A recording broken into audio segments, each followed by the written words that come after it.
So நாங்கள் இன்றைக்கு பார்ப்போம் உயில், அதாவது வில். அது அதனுடைய முக்கியத்துவம் என்ன, அதை பற்றி நாங்கள் இன்றைக்கு பார்ப்போம். உங்களில் சில பேர் கேட்டிருந்தோம் நீங்கள் இந்த கேள்வி, இதை பற்றி பேச சொல்லி. நான் லோயர் இல்லை, பட் ஆனால் எனக்கு தெரிஞ்ச விடயங்களை நான் உங்களோட ஷேர் பண்ணுறேன்.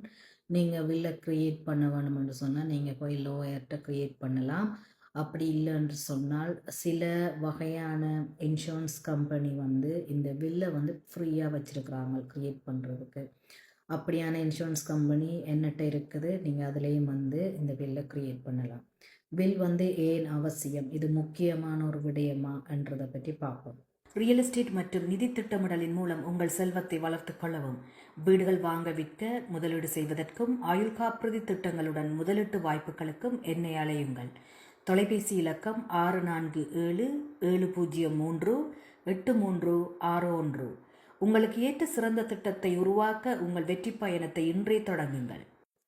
ஸோ வில் நிச்சயமாக நீங்கள் பே பண்ண வேண்டிய ஃபைனல் டேக்ஸை அவாய்ட் பண்ணாது. அதாவது பார்த்தீங்கன்னா கனடாவில் எஸ்பெஷலி ஒன்டாரியோவில் நீங்கள் ஒரு நபர் இறந்தால் அவருடைய எஸ்டேட் டேக்ஸ் பே பண்ண வேணும். ஸோ அந்த டேக்ஸை அவாய்ட் பண்ணுமான்னு பார்த்தீங்கன்னா நிச்சயமாக இல்லை. ஆனால் என்னென்று சொன்னால் அந்த டேக்ஸ் பே பண்ணுற சில செலவுகளை இந்த வில் குறைக்கும். அதே நேரத்தில் உங்களுடைய சொத்துக்கள் யாருக்கு போக வேணுமென்று சொல்லி நீங்களே டிசைட் பண்ணலாம். இப்போ நீங்கள் எஸ்டேட் இறந்த பிறகு வர ஃபைனல் உங்களுடைய சொத்துக்களை வேறொரு நபர் ஹேண்டில் பண்ணுறக்கு, அதாவது கவர்மெண்ட், ஒன்டாரியோ கவர்மெண்டால் அல்லது மற்ற ப்ராவின்ஸ் நியமிக்கிற கோர்ட் அதை நியமிக்கும், அதாவது எஸ்டேட் ட்ரஸ்டி. ஸோ இந்த நபர் தான் என்ன செய்வாருன்னா அந்த சொத்துக்களை பிரித்து எல்லாருக்கும் வழங்குவார். யார் இந்த சொத்துக்களுக்கு உரிமை கோடுறாங்களோ அவங்களுக்கு, உரிமை கோடுற எல்லாருக்கும் இல்லை, உண்மையான அவர்கள் சப்போர்ட்டிங் டாக்குமெண்ட்ஸ்கள் எல்லாம் சப்மிட் பண்ணி தான் அந்த சொத்துக்களை அவங்க இன்ஹெரிட் பண்ண வேணும்.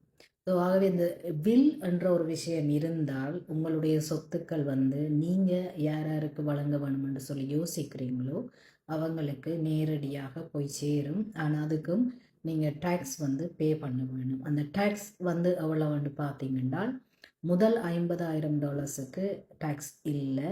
ஆனால் அதுக்கு பிறகு வர எல்லா அமௌண்ட்டுக்கும் 1.5% டேக்ஸ் நீங்கள் பே பண்ண வேணும்.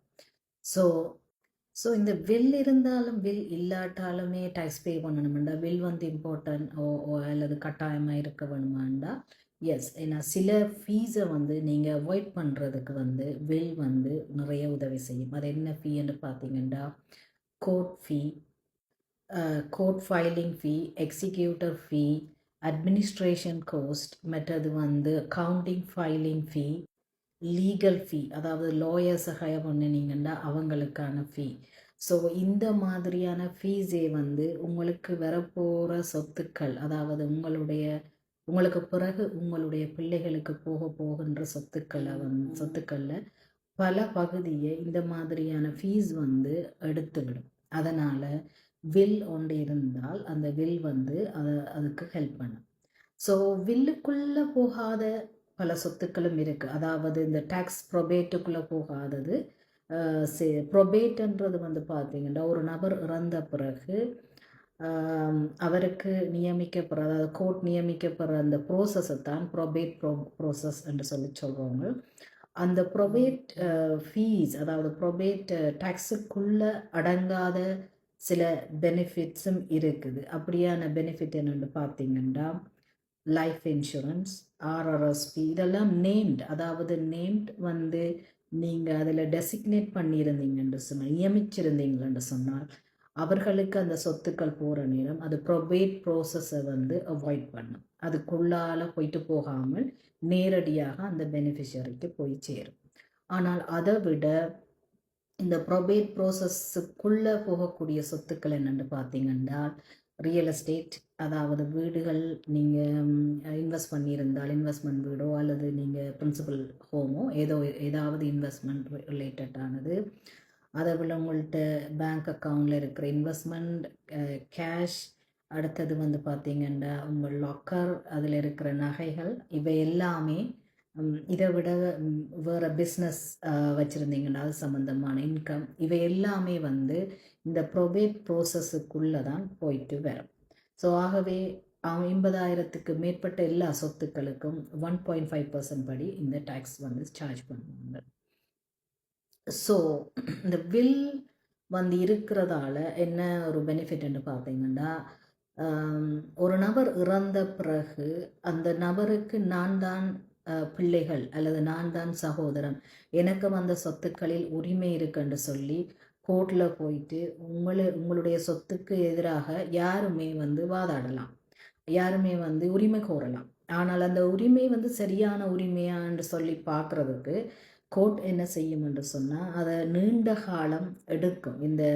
அதாவது வில் இல்லாத கட்டத்தில் இந்த நீண்ட கால ப்ரோசஸில் தான் வந்து உங்களுக்கு அவங்கள் இது யார் யார் உரிமை கோர்றாங்களோ அவங்களுக்கு உண்மையான அந்த சொத்துக்களை வந்து இன்ஹெரிட் பண்ணுறதுக்கு உரிமை இருக்கா என்பதை வந்து அவங்க ப்ரூவ் பண்ணுறதுக்கு டைம் எடுப்பாங்க. ஸோ ஆகவே ஒரு பிழையான நபருக்கு உங்களுடைய சொத்துக்கள் போகாமல் இருக்க வேணும், அல்லது உங்களுடைய நீங்கள் யாருக்கு இன்ஹெரிட் பண்ணணும்னு யோசிக்கிறீங்களோ, யாருக்கு எத்தனை விகிதமான சொத்துக்கள் சேர வேணும்னு நினைக்கிறீங்களோ, இதெல்லாமே வந்து வில் தான் வந்து உங்களுக்கு ஹெல்ப் பண்ணும்.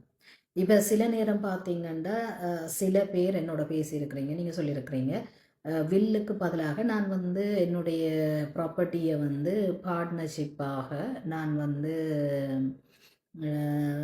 பிள்ளைகளை பார்ட்னர்ஷிப்பாக போட்டிருக்கிறேன்னு, இந்த ப்ராப்பர்ட்டியில் ஓனர்ஷிப்பாக போட்டிருக்கிறேன்னு சொல்லியிருக்கிறீங்க. அதுலேயும் சில விதமான ப்ரோஸ் அண்ட் கான்ஸ் இருக்குது. அது என்ன மாதிரி என்று பார்த்தீங்கன்னா, உங்களுடைய பங்கு யாருக்கு போக வேணும், அதாவது உங்களுக்கு ஸ்பவுஸ் இருந்தால் ஸ்பவுஸுக்கு போகிற நேரம் அங்கே டேக்ஸ் இல்லை. ஆனால் அதுக்கு பிறகு அந்த பங்கு வந்து பிள்ளைகளுக்கு போகிற நேரம் அங்கேயும் வந்து டேக்ஸ் வந்து அங்கே சார்ஜ் பண்ணப்படும். ஸோ இதில் வந்து இன்னொரு விதமான பீப்புளும் இருக்கிறீங்க. அது அப்படின்னா நான் நிறைய பேர் பேசினதில் நான் தெரிஞ்சு கொண்டது, உங்களுடைய ரியல் எஸ்டேட் சொத்துக்களை வந்து பிள்ளைகளுக்கு வந்து நீங்கள் ட்ரான்ஸ்ஃபர் பண்ணியிருக்கிறீங்க. அது ஜீரோ வேல்யூன்னு சொல்லி நாங்களும் பார்க்குறோம், நாங்கள் ரியல் எஸ்டேட் ட்ரான்சாக்ஷனில் ஜீரோ வேல்யூவில் ட்ரான்ஸ்ஃபர் ஆகிருக்கும். ஆனால் இதுலேயும் வந்து பெரிய ஒரு விதமான டேக்ஸ் இருக்குது. எப்படி என்று பார்த்தீங்கன்னா, அந்த பிள்ளைக்கு வந்த அந்த சொத்து வந்து ஜீரோவிலிருந்து க்ரோ பண்ணக்குள்ள அது உண்மையான வேல்யூ வந்து 1 மில்லியன் ஆக இருந்தால், பிள்ளைக்கு நீங்கள் ட்ரான்ஸ்ஃபர் பண்ணுற நேரம் அது ஜீரோ வேல்யூவில் ட்ரான்ஸ்ஃபர் பண்ணியிருந்தீங்கன்னா, அந்த பிள்ளை அந்த சொத்தை விற்கிற நேரம் 1 மில்லியனுக்கு விற்பாங்களாக இருந்தால் அந்த 1 மில்லியனும் வந்து டேக்ஸபிளாக கன்சிடர் பண்ணப்படும். ஸோ ஆகவே அதுவும் வந்து ஒரு ஹெல்த்தியான, அதாவது டேக்ஸ் அவாய்ட் பண்ணுற ஒரு வழி என்று 100% சொல்ல முடியாது.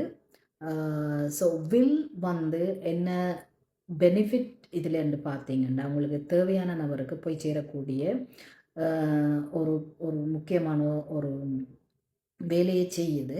அதே நேரத்தில் வந்து அந்த இறந்த பிறகு இந்த ப்ரொபேட் ப்ரோசஸ் வந்து மிக விரைவாக கம்ப்ளீட் பண்ணப்படும். அப்படி இல்லைன்னு சொன்னால், வில் இல்லாட்டால் 2 இயர்ஸ் 3 இயர்ஸ் கூடி இந்த ப்ரொபேட் கம்ப்ளீஷன் முடிக்கிறதுக்கு டைம் எடுக்கலாம். ஸோ இதில் வில் வந்து ஒரு தரம் எழுதினா போதும், அவங்களோட சொத்துக்கள் மாறுபடுற நேரம், அதாவது வீடு நீங்கள் வேண்டுவீங்க, விற்பீங்க, வேறு சொத்துக்கள் சேர்ப்பீங்க, வேறு அக்கௌண்ட் இன்கம் இன்வெஸ்ட்மெண்ட் செய்வீங்க.